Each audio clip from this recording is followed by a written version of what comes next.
जय हिंद। इस वीडियो में हम लोग जोडियाक एनर्जी लिमिटेड कंपनी के ऊपर बात करेंगे। एक माह में करीब 700% का शानदार रिटर्न देने के बाद अब कंपनी के शेयर प्राइस नीचे की तरफ धड़ाम हो रहा है। ऐसे में वो लोग जो काफ़ी अप प्राइस पर इस कंपनी के शेयर को बाई किए हैं, उनके लिए चिंता का विषय है, वो लोग डरे हुए हैं।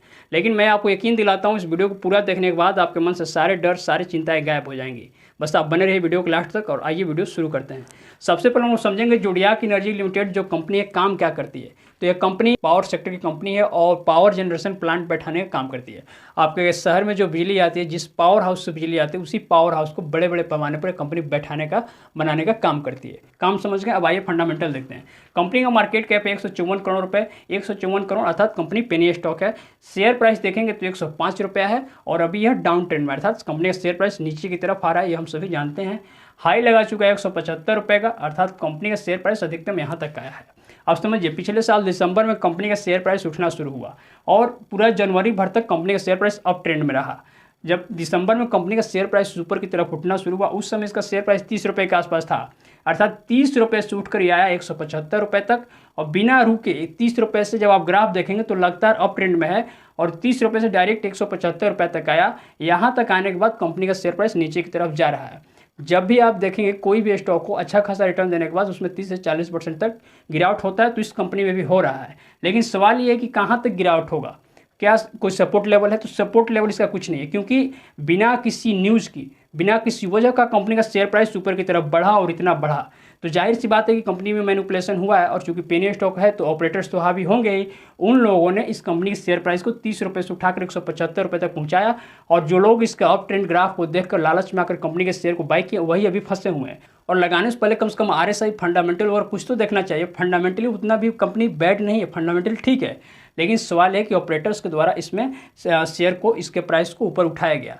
अब आइए देखते हैं इसका फंडामेंटल कैसा है। तो देखेंगे Q3 के जो नतीजे आए हैं कुछ दिन पहले ही, उसमें कंपनी का जो रेवेन्यू है 45 करोड़ से कम होकर सिर्फ 20 करोड़ रह गया है। और अगर प्रॉफिट आफ्टर टैक्स की बात करें, इसको शुद्ध प्रॉफिट कहते हैं, तो 2 करोड़ 77 लाख से कम होकर 1 करोड़ 12 लाख रह गया है। और अर्निंग पर शेयर भी 1.89 से कम होकर 0.76 रह गया है। अर्थात जो Q3 के नतीजे आए हैं पिछले क्वार्टर से काफ़ी खराब हैं। हालांकि ये सालाना स्तर पर अब भी बेहतर है। पिछले साल के जो Q3 के नतीजे आए थे उससे अब भी ठीक है, लेकिन अच्छा ये होता कि अगर कंपनी क्वार्टर टू क्वार्टर अपने आप को इम्प्रूव करती, तो कहने का मतलब क्वार्टरली रिजल्ट अच्छे नहीं आए हैं। यहाँ आप देखेंगे तो कंपनी के पास रिजर्व है 13 करोड़ का और यह क्वार्टर टू क्वार्टर बढ़ रहा है, यह अच्छा बात है। लेकिन आप देखिए कंपनी के पास 13 करोड़ का कर्जा भी है और यह भी क्वार्टर टू क्वार्टर बढ़ रहा है। इसका मतलब रिजर्व कंपनी के पास है, इससे कोई मतलब नहीं है, क्योंकि कर्जा भी बराबर है और यह भी इसी के अनुपात में बढ़ते जा रहा है। तो अगर आपके पास 100 करोड़ रुपया रिजर्व है और 100 करोड़ का कर्जा भी है, तो क्या मतलब बनता है उस रिजर्व होने का?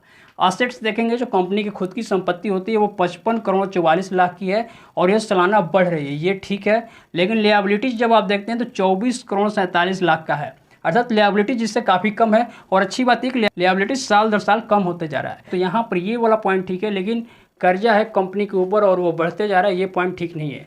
इसके अलावा आप देखेंगे तो कंपनी डिविडेंड भी देती है। एक पेनी स्टॉक होने के बावजूद कंपनी डिविडेंड देती है, तो ये काफ़ी अच्छा सिंबल माना जाता है, क्योंकि इससे लगता है कंपनी में पोटेंशियल है, कंपनी ग्रोथ कर रही है। देखिए पिछली बार कंपनी ने 19 सितंबर 2019 को डिविडेंड दिया था, मतलब कोरोना आने के पहले तक कंपनी डिविडेंड दी है। कोरोना जब से आया 2020 से कंपनी अभी डिविडेंड नहीं दे रही है।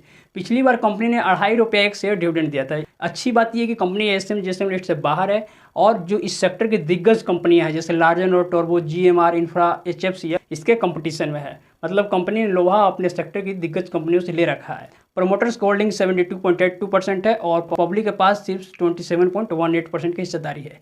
लेकिन फिर भी इसमें मैनिपुलेशन हो रहा है, ऑपरेटर्स जिसमें गेम खेल रहे हैं। चूँकि पेनी स्टॉक है तो देखिए ये कोई खास मायने नहीं रखता कि प्रमोटर्स के पास ज़्यादा हिस्सेदारी है पब्लिक के पास, तो इसमें ऑपरेटर्स हावी होते हैं, ऑपरेटर्स गेम खेल रहे हैं।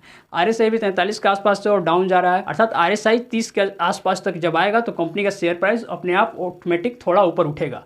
तो वो लोग जो काफ़ी अप प्राइस पर कंपनी के शेयर को बाई किए हैं, वो जब कंपनी का शेयर प्राइस ऊपर जाएगा तो वहाँ पर आप बेच कर निकल जाइएगा। आपको अगर थोड़ा बहुत भी प्रॉफिट होगा तब। और जो नए लोग इस कंपनी में एंट्री लेना चाहते हैं उनके लिए मैं बताना चाहूँगा, अगर आप कंपनी का बिजनेस मॉडल देखकर इस कंपनी में एंट्री लेते हैं तो इस कंपनी का बिजनेस मॉडल कुछ खास अट्रैक्टिव नहीं है।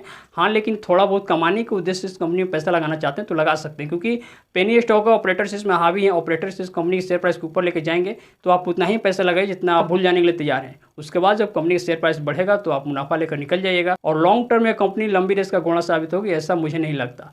तो उम्मीद करता हूँ वीडियो इन्फॉर्मेटिव लगी होगी। मैं जो बताना चाह रहा था आपको समझ में आया होगा। अगर मन में कोई सवाल है तो मुझसे पूछिए। बाकी मिलते हैं नेक्स्ट वीडियो में, तब तक के लिए धन्यवाद, शुक्रिया।